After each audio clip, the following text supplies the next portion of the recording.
Welcome to the Comfortable in Chaos Podcast.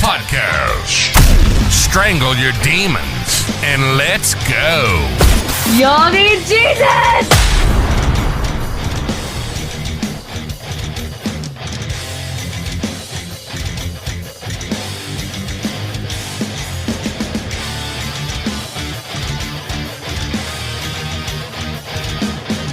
Welcome to the Comfortable in Chaos Podcast.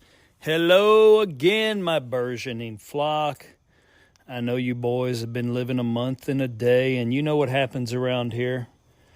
We're just trying to make it one day at a time, and we're like Einstein. We may be good at some things, but really, we have no special talents. We're just passionately curious about all things pertaining to men.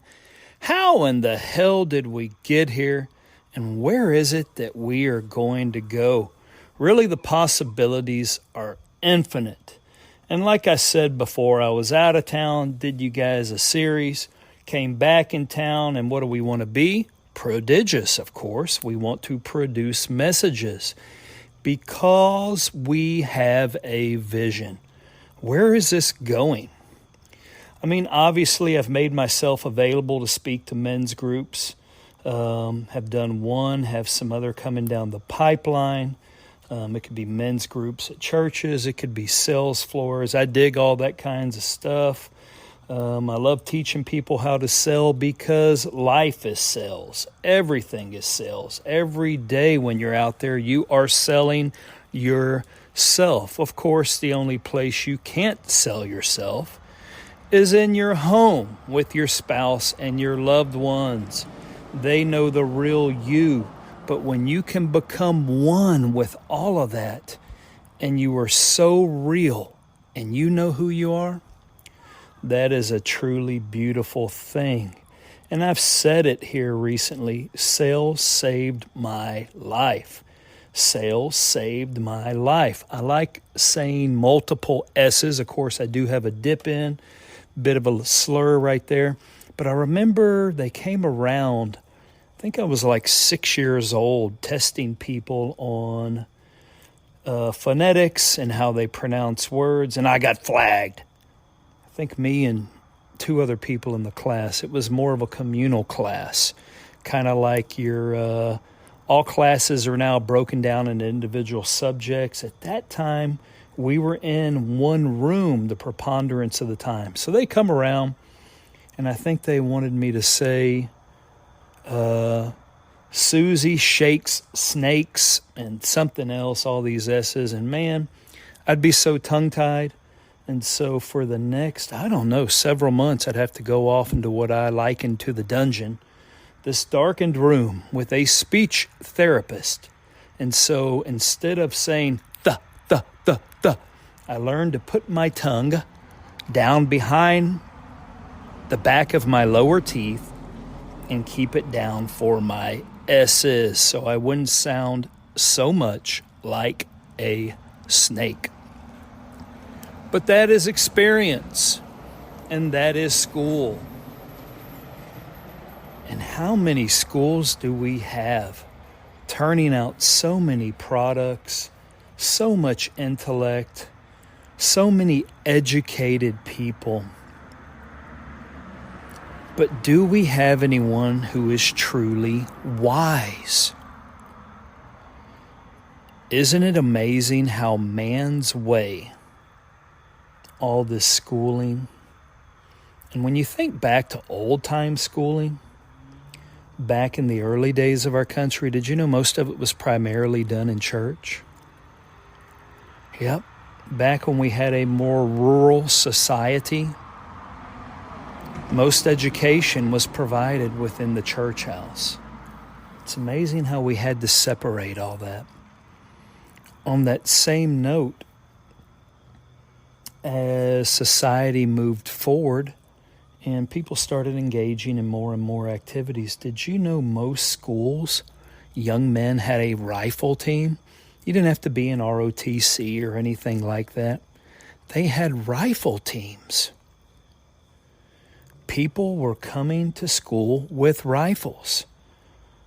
Go back even not that long ago, and a lot of places where deer hunting is prevalent, all the boys could roll right into the school parking lot with their rifles right there at the back of their pickups and their vehicles. Man, as soon as that school bell rang or however they were dismissed, they took off, man. They got busy. So back then, we had all these guns at school in the hands of young men. Not one incident. Now we have no guns in school. And every so often, something horrific creeps its ugly head. More manly, man-made education than ever before. More intelligent people than ever before. More therapists than ever before. Diagnosticians than ever before. Isolating, defining problems. Giving plans of correction on how to remedy behaviors. But yet society is in a total nut roll. I would venture to say that we have become dumber, and that is for one simple reason.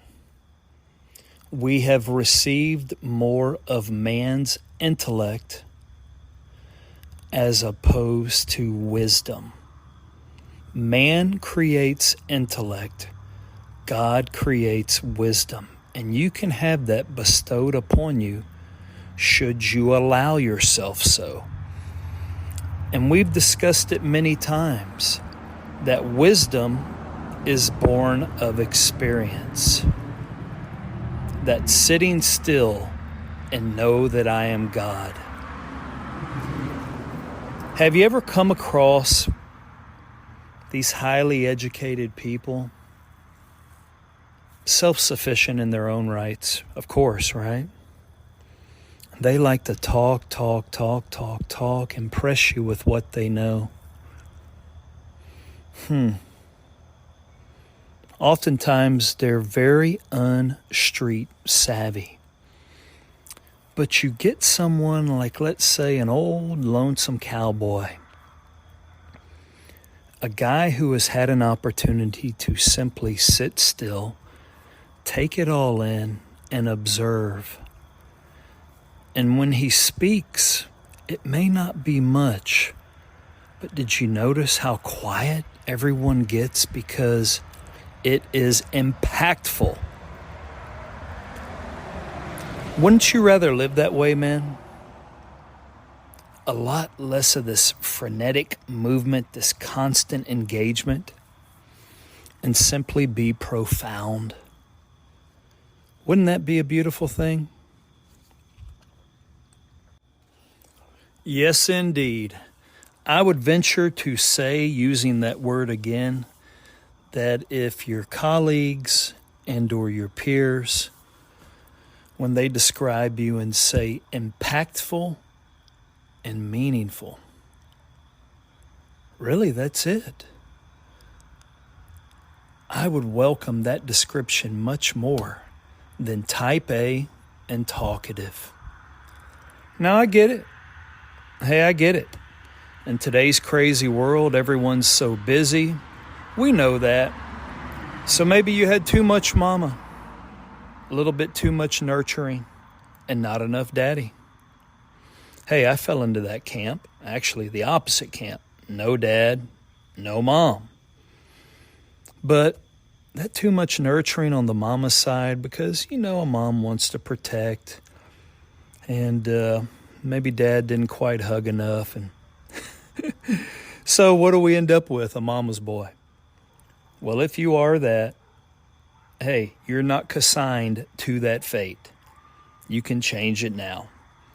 What we're looking for here and what we all want to become is adept at the many challenges that life will present and throw at you based upon the responsibilities that you choose to shoulder. And we are designed to take on challenges, and we are designed to burden ourselves with responsibilities. Some we enjoy, and many that we do not. It is just part of the journey.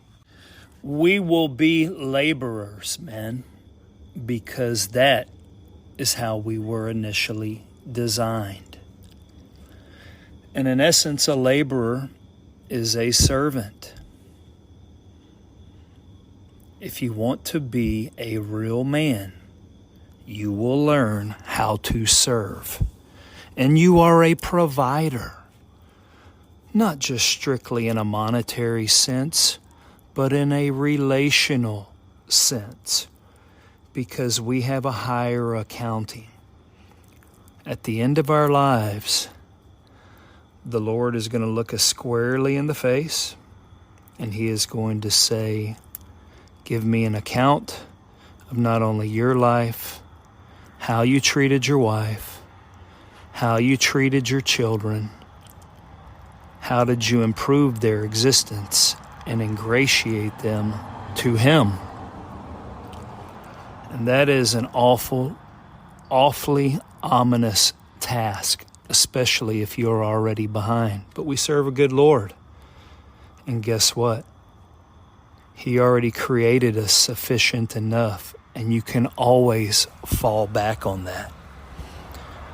If you're relying on that sufficiency to come from other men or this greater world at large, you're going to be severely disappointed.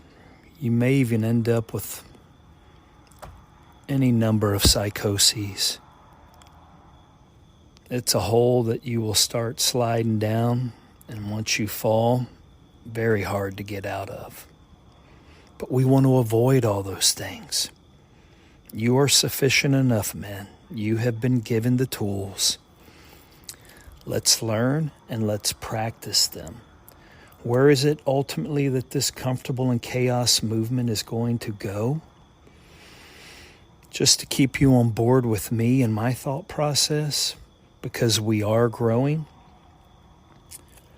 I would venture to say that we will, in the not-so-distant future, have a couple of retreat locations where men can kind of reboot, detox, if you will, get re-encouraged, reinvigorated, find new confidence, and go back with their families and continue on their journey of life.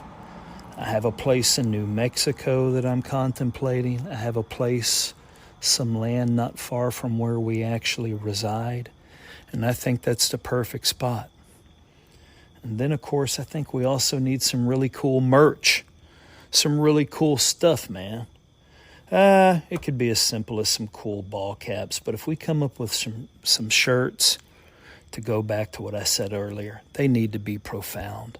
But ultimately what it involves is men helping men. We could all use a little help. All those things I just described. At any given point in my life, I could have greatly used one of those inoculations of those adjectives. And I think we all can, if we're honest with ourselves.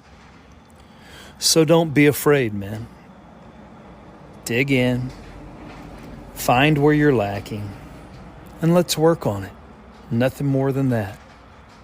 So until next time, I bid you bon voyage, my burgeoning flock. Until next time, like and subscribe to the Comfortable in Chaos